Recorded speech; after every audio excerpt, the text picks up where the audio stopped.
예, 시장의 주요 이벤트들 그리고 변수들 체크하면서 시장의 투자 전략 큰 그림에서 그려보도록 하겠습니다. 오늘 하이투자증권 투자솔루션 팀의 이동근 차장과 함께합니다. 안녕하십니까? 국제유가 얘기부터 해봐야 될 것 같아요. 갑자기 그 배럴당 100달러 얘기가 나옵니다. 물론 이제 안정화되면서 많은 증권사에서도 뭐 조정은 하진 않았습니다만 예상 밴드를 그래도 100달러 자체가 나온다는 것만으로도 이슈가 될 것 같은데 사실 그 아람코 폭격 피폭에 대해서 이번 사안 좀 어떻게 읽고 해석하고 계세요? 사실 뭐 말씀하신 대로 일단 뭐 지금 뭐 많은 증권사들도 전망을 하고 있습니다만 단기적인 유가 상승은 좀 불가피한 것으로 보여집니다. 네. 어제 뭐 이미 원유 시장에서 이런 부분들은 나타났고요. 사실 뭐 이제 장중에 그 브렌트유 같은 경우 20% 넘게 상승하기도 했었고 결국 WTI 같은 경우 종가 기준으로 14.7% 이게 그 걸프전 이후 최고 많이 오른 거거든요. 하루에 이제 그 올랐던 그 폭이 그만큼 예. 이제 지금 시장에서 이 부분을 굉장히 좀 심각하게 받아들이고 있다 이렇게 말씀드릴 수가 있겠고요. 이게 지금 이제 그 사우디 아람코의 이번 그 이제 피폭으로 인해서 산술적으로 봤을 때 세계 원유 공급의 한 5% 정도의 그 생산 차질이 나타날 것이다라는 그런 이제 전망들이 나오고 있고요. 근데 이제 뭐 말씀하셨다시피 국제 유가의 상승이 장기화되지는 않을 것이라는 전망이 일단은 지금 주류를 이루고 있습니다. 뭐 이미 미국 같은 경우는 그 비축유 방출 얘기를 뭐 이미 꺼냈고요. 예. 우리나라도 뭐 오늘 이제 뭐 이제 관계 그 긴급회가 열렸는데 여기서 이제 비축유 방출 얘기가 나왔고요. 그러니까 이미 그 이런 그 글로벌 국가들 모두 이런 그 뭐 비축유 방출이 가능한 상황이고 또 역시 중요한 부분은 얼마나 빨리 복구가 되느냐가 중요합니다. 뭐 이미 그 총 그 요번에 이제 피해를 입은 것 중에서 한 절반 정도는 뭐 금방 복구가 된다 이렇게 얘기를 하고 있고요. 예. 다만 이제 한 20~30% 정도의 복구가 좀 늦어질 가능성이 커요. 그렇기 때문에 이 부분이 일정 부분의 어떤 유가 상승의 동인으로 작용을 할 수는 있습니다. 그렇기 때문에 이제 이러한 복구라든가 재가동 시점이 굉장히 중요하다고 말씀드릴 수가 있겠고요. 뭐 이게 과연 시장에 어떤 영향을 주느냐의 여부를 놓고는 약간 좀 이제 그 견해들이 좀 엇갈리는데 사실 뭐 그냥 뭐 일반적으로 생각할 때 보면은 단기적인 유가 상승은 시장에는 긍정적이에요. 네. 아시겠지만 뭐 제조업이라든가 또 뭐 어제도 그런 흐름이 나타났지만 건설이라든가 뭐 조선이라든가 이런 업종에 상당히 긍정적으로 작용할 네. 수가 있습니다. 다만 이게 길게 장기화될 경우에는 이게 이제 뭐 좀 이제 좀 더 뭐 심각해지면은 뭐 부담으로 작용을 그렇죠. 하죠, 아무래도. 예. 이게 아무래도 뭐 이제 스태그플레이션의 원인까지도 네. 얘기가 될 수가 있기 때문에 사실 이게 앞에서 말씀드렸다시피 얼마나 빨리 정상화가 되느냐 이 부분이 굉장히 지금 이제 키다 이렇게 말씀드릴 수가 있겠고요. 다만 최근에 이제 뭐 글로벌 경기가 좀 이제 하강 기조가 이어지고 있기 때문에 유가가 오르더라도 이렇게 많이 오르지 못할 것이다. 이런 또 얘기들도 나오고 있습니다. 그렇기 때문에 뭐 말씀드린 대로 일단 지금 좀 상황을 보면서 지금 뭐 섣부르게 뭐 전망을 하기보다는 예. 상황을 좀 지켜보면서 대응하는 것이 지금으로서는 최선이 아닌가 이렇게 말씀드릴 수가 있겠네요. 유가에 대해서 이야기를 해봤고요. 이번에는 그 금리 인하 얼마나 될지 그리고 어떤 스탠스가 나오고 점도표는 어떻게 바뀔지 얘기를 해봐야 될 것 같은데 차장님 이번에도 영상 미리 찍어 놓으셨어요? 이번엔 아직 안 찍었습니다. 아직 안 찍어주셨습니까? 좀 어떻게 예상하세요? 그러면 어떤 내용으로 영상 찍으실 거세요? 사실 일단 뭐 요번에는 어떻게 보면 그 발표한 이후에 영상을 찍을 것 같은데 네. 그게 아주 좀 다행이기도 한데 예. 연휴 기간 동안에 사실 ECB가 먼저 좀 이제 선수를 쳤죠. 사실 뭐 3년 6개월 만에 금리 인하했고 그리고 자산 매입까지 결정을 하면서 우리가 얘기하는 이제 패키지 딜을 했어요. 그러니까 ECB는 할 수 있는 한 최선을 다했고요. 결국 이제 내일 모레로 다가온 연준의 FOMC에서 어떤 결과가 나오느냐. 이미 시장에서는 그 0.25% 수준의 금리 인하 기대감을 좀 반영을 했습니다. 반영하고 있고요. 이제는 그 정도는 안 하면 좀 안 되는 상황이 됐다고 말씀드릴 수가 있겠고 다만 지금 시장에서 굉장히 주목을 하고 있는 부분은 추가적인 금리 인하 여부입니다. 지난달에 그 파월 의장이 이제 어떻게 보면은 추가적인 금리 인하에 대해서 좀 보수적인 어떤 견해를 밝힘으로 인해서 시장에서 좀 충격을 받았죠. 예. 그런데 이제 과연 9월 이후에도 지속적으로 금리를 내릴 수 있다고 입장을 바꿀지 이 여부가 굉장히 중요합니다. 사실 시장이 지금 계속된 금리 인하를 기대를 하고 있어요. 그러니까 이게 이게 사이클이 길든 짧든 간에 몇 번의 금리 인하는 좀 추가적으로 좀 더 하는 것을 바라고 있는 거죠, 시장은. 네. 그렇기 때문에 파월 의장이 이번에 이런 그 장기적인 완화 사이클로 완전히 좀 전환했다는 신호를 보내지 않는다면은 시장은 다시 한번 좀 충격을 받을 수 있지 않겠는가 이렇게 좀 말씀드릴 수가 있겠고 그래서 사실 이번에는 금리 인하 여부보다도 파월 의장의 이런 그 추가적인 발언 네. 이 부분이 더 중요하다고 말씀드릴 수가 있겠고 다만 이제 좀 우려가 되는 부분은 우리가 연휴 기간 동안에 이제 미국의 소비 지표가 좀 나왔는데 굉장히 긍정적이에요 어떻게 보면은 그렇기 때문에 사실 뭐 최근에 뭐 지표들이 물론 엇갈리고 있습니다만은 또 어제 나온 또 뉴욕 엠파이어 스테이트 지수 같은 경우는 좀 안 좋게 나왔고 예. 근데 이제 시장에서 어떤 부분을 좀 더 중점적으로 반영을 할지 여부 이런 부분들이 좀 중요하다 이렇게 말씀드릴 수가 있겠습니다. 참 뭐 점도표나 또 파월 의장이 최근에 뭐 최근에 이슈들이 워낙 많다 보니까 이것을 어디까지 얼마나 반영할지는 봐야겠습니다만은 또 어떤 발언들과 스탠스를 내비칠지도 한번 관심 있게 지켜보도록 하겠고요. 뭐 국제 유가 얘기를 하면서도 잠깐 나왔지만 최근 들어서 어떤 경기 민감 섹터 있지 않습니까? 여기가 또 갑니다. 실제로 뭐 수급도 좀 쏠리는 것 같고 가격적인 메리트들이 있는 종목군을 중심으로 좀 강하게 상승 흐름을 타고 있는데 좀 이게 지속성이 있다고 보십니까? 어떻게 보세요? 일단 그 제가 좀 주목했던 부분은 지난주에 그 포스코가 상당히 좀 많이 올랐어요. 예. 여러분들 아마 사실 그렇게 개인 투자자들께서 관심이 많은 종목은 아닙니다. 그런데 이런 뭐 포스코라든가 또 뭐 화학주라든가 이런 그 섹터들의 상승세가 나타났다는 거죠. 사실 오랫동안 좀 시장에서 관심권 밖에 있던 섹터들인데 이제 이런 종목, 이런 업종들이 하나씩 올라오면서 상대적으로 이제 IT와 바이오로 대변되던 이런 그 시장의 중심이 조금 이제 좀 변화하는 이런 흐름들이 나타났다는 말씀드릴 수가 있겠고 사실 뭐 아시겠지만은 글로벌 경기에 대한 둔화 우려가 결국 이들 업종들의 좀 발목을 잡았던 상황들이 오랫동안 지속이 됐었고요. 그런데 최근에 이제 이렇게 시장을 좀 압박하던 이런 경기에 대한 악재 완화 국면이 좀 진행이 되면서 경기 민감주의 전반적인 좀 반등, 뭐 건설주라든가 이런 쪽까지도 좀 올라오고 있고요.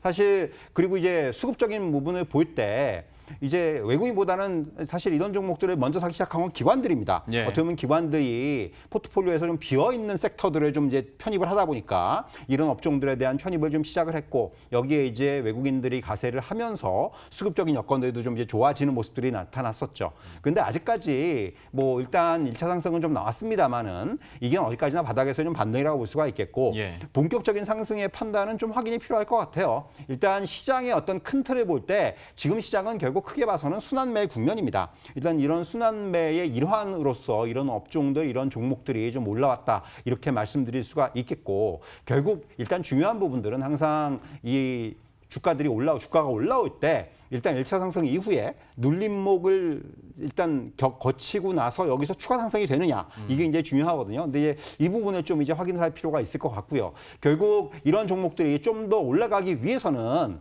수급적인 부분들이 뒷받침이 돼야 됩니다. 그렇기 때문에 사실 이렇게 좀 약간 경기 민감주들에 관심 있으신 분들은 역시 이제 수급을 체크하셔야 됩니다. 기관이라든가 외국인들이 이들 종목에 계속해서 좀 매수를 해주느냐 여부 이런 부분들이 역시 이제 추가적인 상승의 어떤 포인트가 될 것이다. 이렇게 말씀드릴 수가 있겠네요. 눌림목 구간에 대한 확인도 필요해 보이고 수급이 그만큼 받쳐주느냐도 좀 중요할 것 같습니다.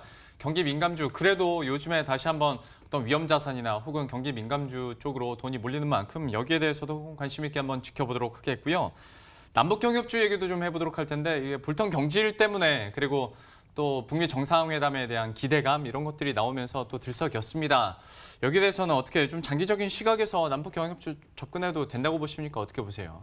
일단 뭐 지금 오늘 같은 경우는 사실 또 트럼프 대통령이 조금 이제 좀 한 발 물러서는 어떻게 이제 뭐 북한에서 뭐 방북 초청에 대해서 약간 아직 준비가 뭐 덜 됐다 뭐 이런 네. 표현을 쓰면서 조금 오늘은 좀 주춤하는데 일단은 지금 어떻게 보면은 볼턴 보좌관의 경질로 인해서 굉장히 중요한 터닝 포인트가 형성이 됐다고 말씀드릴 수가 있을 것 같아요. 일단 지금 트럼프 대통령 입장에서는 가장 중요한 건 재선이거든요. 예. 재선을 앞둔 입장에서 지금 사실 눈에 띄는 좀 보여지는 결과들이 중요해요. 그러다 보니까 최근에 사실 이 볼턴 보좌관의 경질에서 볼 수 있는 효과들이 뭐 북한과의 관계뿐만이 아니라 이란과의 관계라든가 뭐 이런 부분들에 대한 좀 이제 어떤 전향적인 물론 이란은 또 최근에 이제 이 유가 문제 때문에 다시 한번 또 관계가 좀 악화될 수도 있습니다만은 결국 이러한 그 재선을 앞둔 트럼프 대통령의 어떤 그 치적의 측면에서 충분히 뭐 이런 북한과의 관계 그리고 또 미중 협상 뭐 이런 쪽에서 좀 중요한 이슈들에 대한 시각이 좀 변화하고 있는 것이 아닌가 이렇게 좀 말씀드릴 수가 있겠고 결국 지금 이 지난번 하노이 노딜에서도 드러났듯이 양측의 시각차가 뚜렷해요. 그런데 일단 지금 굉장히 그 강력한 매파로 이제 그 주목받았던 볼턴이 이제 좀 이게 경질이 되면서 사실 북한이 계속해서 좀 주장을 하고 있는 체제 안전 보장 뭐 이런 부분들이 어느 정도 좀 이제 완화적인 스탠스가 나오지 않겠는가. 예. 결국 이렇게 좀 의견을 얼마나 좁힐 수 있느냐 이런 부분들이 굉장히 중요하다고 말씀드릴 수가 있겠고 사실 경협주 같은 경우는 오랫동안 시장의 관심권에서 좀 멀어지면서 하락폭이 상당히 컸던 종목들이 많습니다. 예. 사실 그렇기 때문에 반등의 여건이라든가 기대는 충분해요. 뭔가 지금 이제 조금만 뉴스 플로우가 나오고 조금만 이슈가 나오면 사실 반등할 수 있는 여건들은 성숙이 돼 있는 상황이고 다만 또 역으로 보면은 이런 이슈라든가 뉴스 플로우에 따라서 주가가 너무 또 등락을 하는 그런 네. 특성을 가지고 있기 때문에 사실 이런 종목들 개인들이 접근하시기에는 쉽지가 않아요. 그렇기 때문에 저는 핵심주들, 뭐 예를 들면 현대그룹주라든가 예. 좀 이제 어느 정도 덩치가 있는 좀 이제 좀 대형주 위주의 접근. 그러니까 사실 조그만 종목들은 상당히 급등락이 나올 수가 있기 때문에 사실 이게 투자하기가 쉽지가 않습니다. 그렇기 때문에 현대그룹주라든가 좀 대형주 위주의 이런 접근이 필요하지 않겠는가 그렇게 말씀드릴 수가 있겠네요. 차장님, 근데 되게 원초적인 질문 하나만 드릴게요. 네. 그러니까 시장에서 어쨌거나 대장 역할을 하고 지수를 이끄는 건 대형주고 그리고 뭐 IT나 코스닥에서는 바이오주인데 얘기를 해주신 것처럼 이쪽으로는 상대적으로 관심이 덜 가고 특히 오늘만 보더라도 어떤 테마적인 그러니까 남북 경협주도 하나의 테마일 테고 아프리카 돼지열병도 테마일 테고 이런 것들이 그냥 끌고 가고 있는 거지 않습니까? 끌고 간다는 표현 자체도 좀 안 어울리긴 합니다만 그러면 이 시점에서는 그래도 묵직하게 기다리면서 대장주들의 베팅을 해야 됩니까? 아니면 좀 발빠르게라도 이런 테마성 움직임들을 따라가는 수밖에 없습니까? 결국 그건 투자의 패턴이라든가 투자의 어떤 성향과 저는 관계가 있다고 말씀드릴 수가 있는데 그 본인이 가지신 어떤 성향을 바꿀 필요는 없을 것 같아요. 제가 보기에는 지금 어떻게 시장의 어떤 앞에서 말씀드렸던 시장이 큰 틀에서는 지금 순환매 국면이에요. 네. 결국 돌아가면서 오릅니다. 이게 왜냐하면 지수가 어느 정도 올라와 있기 때문에 키 맞추기라는 표현을 쓰지 않습니까? 그렇기 때문에 지금 여기서 뭐 성급하게 지금 뭐 올라가는 종목을 따라간다거나 이런 스탠스를 취하실 필요는 없을 것 같은데 예. 다만 시장의 중심에 어떤 쪽이 있는지는 확실하게 인지를 하셔야 될 것 같아요. 지금 좀 이제 예를 들면 좀 쉬고 있는 IT라든가 이런 쪽은 좀 쉬고 있는데 상대적으로 사실 이런 쪽은 다시 또 올라갈 수 있는 그런 또 어떤 재료라든가 이런 또 개연성들 갖고 있기 때문에 뭐 이런 쪽에 관심 있으신 분들은 쉬더라도 그런 쪽에서 조금 좀 이제 종목이 다시 찾는 이런 또 노력들이 필요하실 것으로 보여지고 그렇기 때문에 뭐 어느 쪽이 뭐 우위에 있다 이런 표현보다는 본인의 어떤 성향과 좀 맞는 쪽으로 찾아가시는 게 맞다 이렇게 말씀드릴 수가 있을 것 같습니다. 이건 뭐 딱히 답이 없는 거네요. 예.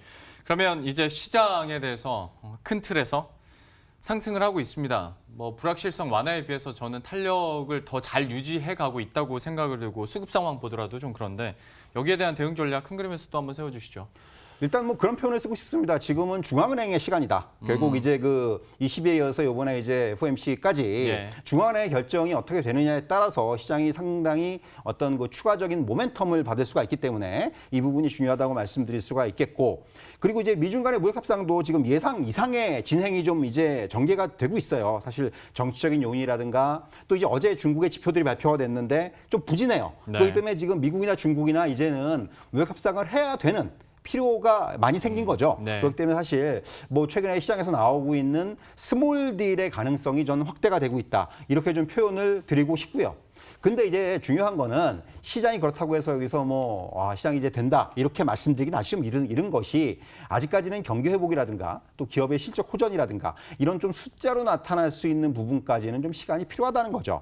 그렇기 때문에 그 이전까지는 시장에 대한 기대감 이 좀 지배하는 가운데서 개별 종목 중심의 시장 대응이 계속해서 이어질 수밖에 없을 것 같다. 뭐 오늘 시장에서도 이미 그런 흐름들이 나타나고 있고 예. 결국 제가 앞에서 말씀드렸지만은 그렇기 때문에 좀 상승 후에 조정 흐름 보이고 있는 IT 업종이라든가 이런 쪽에 대한 저는 관심이 계속적으로 필요하다라고 말씀드릴 수가 있을 것 같아요. 하반기에 뭐 이제 반도체 경기에 대한 반전 기대감도 있고 그리고 뭐 5G에 대한 기대감이 여전하고 그렇기 때문에 이런 쪽 이런 IT 쪽에서의 어떤 조정 시점에서 한번 매수 타이밍을 찾아보는 것도 지금 시점에서는 굉장히 좀 좋은 전략이 아니겠는가 그렇게 말씀드릴 수가 있을 것 같습니다. 예, 시장에 대한 전반적인 의견과 투자 전략 이렇게 들어봤습니다. 하이투자증권 투자솔루션팀의 이동근 차장과 함께했습니다. 고맙습니다.